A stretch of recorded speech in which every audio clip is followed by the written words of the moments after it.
ધોરાજીમાં દોડતા મોટા ભાગના સરકારી વાહનો ઇન્સ્યોરન્સ વિનાના ફાયર ફાઇટર, એમ્બ્યુલન્સ, કચરા માટેના ટીપર વાન સહિતના વાહનોના ઇન્સ્યોરન્સ પૂર્ણ છતાં રસ્તા ઉપર દોડી રહ્યા છે.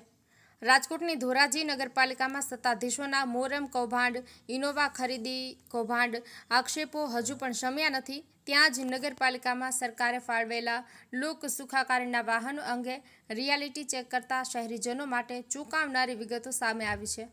આ સાથે જ નગરપાલિકામાં પદાધિકારીઓ અધિકારીઓનો માહોલ રાંડી રાંડનું ખેતર અને બાવા રખોલિયા જેવો માહોલ જોવા મળ્યો છે. સરકાર દ્વારા ધોરાજી નગરપાલિકાને ફાયર ફાઇટર, એમ્બ્યુલન્સ, કચરા કલેક્શન માટેના ટીપર વાન સહિતના વાહનો ફાળવેલા છે. આ સરકારી વાહનો ધોરાજી શહેરની બજારોમાં લોક સુખાકારી માટે કાયમી દોડતા પણ જોવા મળે છે. પરંતુ જ્યાં ખાટલે જ મોટી ખોટ હોય તેમ પાલિકાના સરકારી વાહનોનું લાંબા સમયથી વીમા કવચ પૂર્ણ થયેલ હોવા છતાં વગર વીમાએ દોડી રહ્યા છે. રસ્તા પર દોડતા નગરપાલિકાના વીમા કવચ વિનાના વાહનો જ્યારે અકસ્માત સર્જાશે ત્યારે કાયદાકીય કેસોમાં જવાબદારી કોની તેવા સવાલો પણ ઉઠવા પામ્યા છે.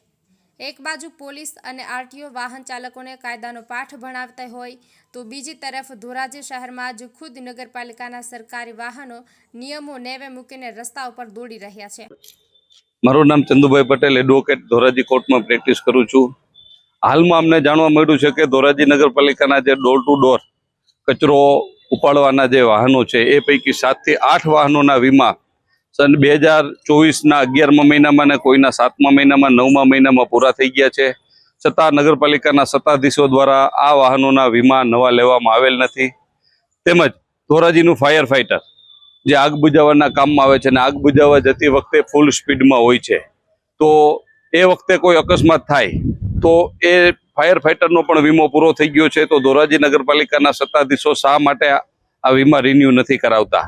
માત્ર મોરમના બાના હેઠળ, વેરાના વ્યાજ ઉઘરાવાના બાના હેઠળ શાંતિથી બેસી રહ્યા છે. એ બધું એને યાદ આવે છે.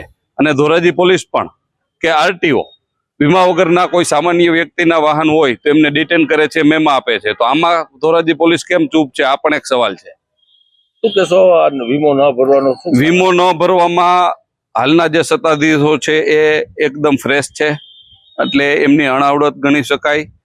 આ ઉપરાંત જે કર્મચારીઓ છે, કેમ કે સત્તાધીશોને સંચાલન બધા કર્મચારીઓની દોરવણી હેઠળ થતું હોય છે, આપણે બધા જાણીએ છીએ. તો કર્મચારીઓની અણાવડત અને આળસ આમાં મહત્વનો ભાગ ભજવે છે. અહેવાલ ફિરોઝ જુનેજા, લોકાર્પણ.